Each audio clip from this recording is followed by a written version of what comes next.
The Last of the Mohicans, written by James Fenimore Cooper. James Fenimore Cooper lived from 1789 to 1851.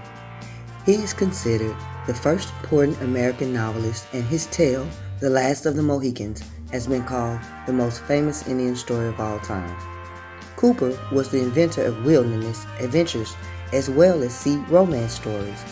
As a boy growing up in Cooperstown, New York, a village his father, a prominent Quaker landowner, founded, he had daily contact with the Indians on the frontier. The background and characters for many of his novels are drawn from these early impressions. One of 11 children, Cooper entered Yale University at the age of 13, but was expelled for a prank as a cabin boy and joined the Navy. When he returned, he married and lived in Cooperstown and later Scarsdale, New York, where his 30-year writing career began. Cooper wrote 50 books, including 33 novels. His 5 most famous frontier works are The Deerslayer, The Last of the Mohicans, The Pathfinder, The Pioneers and the Prairie. The hero of these novels, a woodsman called at different times Natty Bumppo, Hawkeye, or the Deerslayer, shares many exciting adventures with his Indian friend, Chingagunkunku, a Mohican chief. This series, called The Leather Stocking Tales, has been called an American epic of the expanding frontier. Other favorite Cooper novels young people read to this day are The Pilot, His Great Sea Adventure, and The Spy, a tale of the turbulent days of the American Revolution.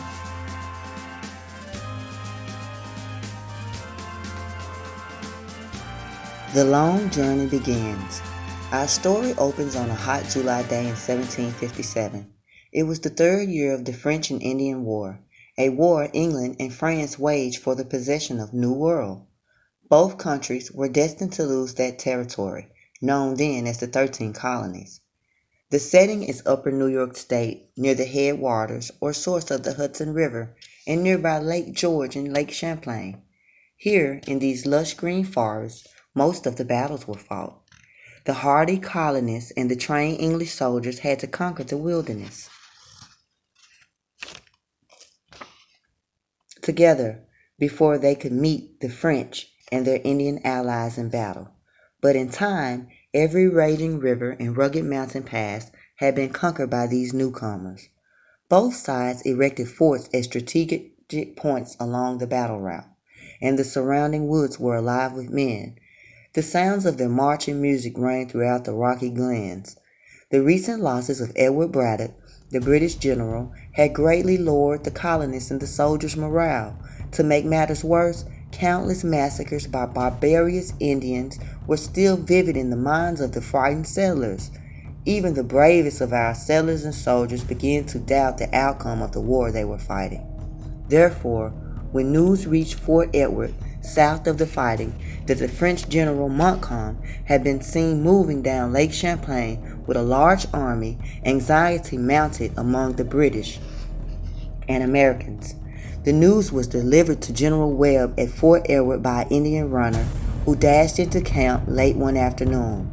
Colonel Monroe will never be able to hold Fort William Henry with only 1,000 men, the red man told the soldiers at the gate.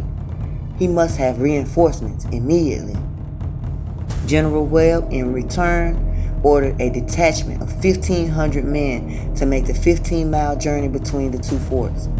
Prepare to march at dawn, he directed his aides, and hours of hurried arrangements began. The next morning, the entire camp watched the departure of their comrades. As the notes of their fifes grew fainter in the distance, the forest appeared to follow up the whole detachment of 1,500 men. Outside the general's cabin, 3 horses were being saddled and loaded for a long trip. They whined restlessly and stumped their hoofs impatiently in the dust. They were waiting to carry Cora and Alice Monroe from Fort Edward to Fort William Henry, where they would be reunited with their father, Colonel Monroe, the commanding officer at the fort. A British major, Duncan Hayward, would accompany the 2 women. 2 men watched the loading of the horses with great interest. Their appearance set them apart from the rest of the people at the fort. The white man was of particularly awkward build.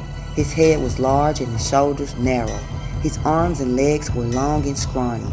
He wore a sky blue coat with a cape and short skirt and a cocked hat like that of a clergyman. This clothing was only made his awkwardness and more conspicuous. The second man was an Indian runner who had brought the news to the fort. His brilliant war paint made his features savage and repulsive. The white man and the Indian stared intently at the departing group. The two beautiful Monroe sisters had mounted their horses. The major sprang lightly into his saddle, and the three rode out of camp. The Indian rushed by the white man and took the lead in the procession.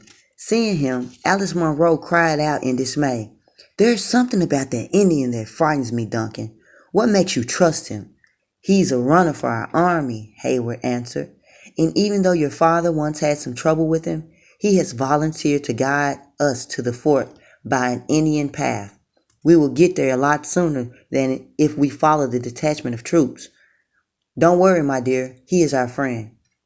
"If he was my father's enemy, perhaps there is cause for me to worry," replied the anxious girl.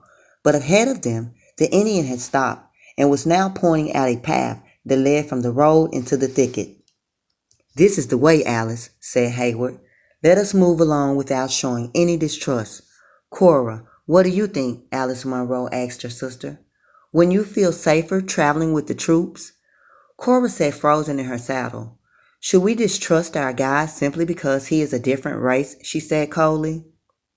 Alice didn't hesitate another minute. She gave her horse a small cut of the whip and followed the runner along the dark, tangled path into the woods. The others fell in behind her.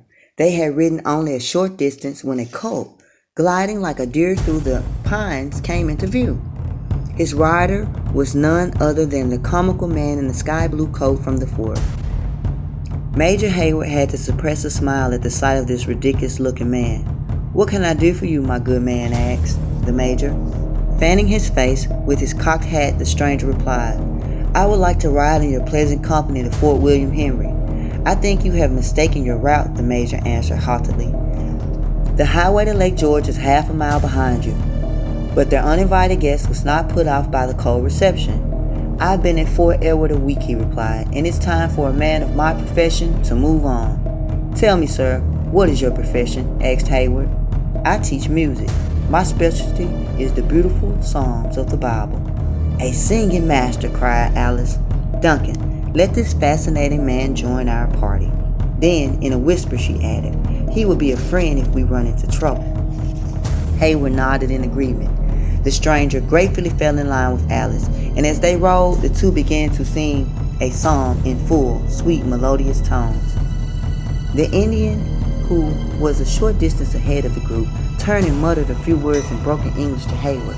The major called over his shoulder, "We must be quiet as possible on this trip, so you have to postpone your singing until we are in a safer place." As he spoke, he peered into a nearby thicket. For just a moment, he imagined that some shiny berries were the glistening eyeballs of a prowling savage, but he shrugged it off and rode on steadily behind the Indian guide into the woods. After the procession had passed, the branches of the thicket parted cautiously. Out from their depths crept an Indian as wild-looking as a savage war paint could make him. There was no mistaking the murderous determination in his darkly painted face as he watched his intended victims disappear into the trees. That ends chapter 1. That ends chapter 1.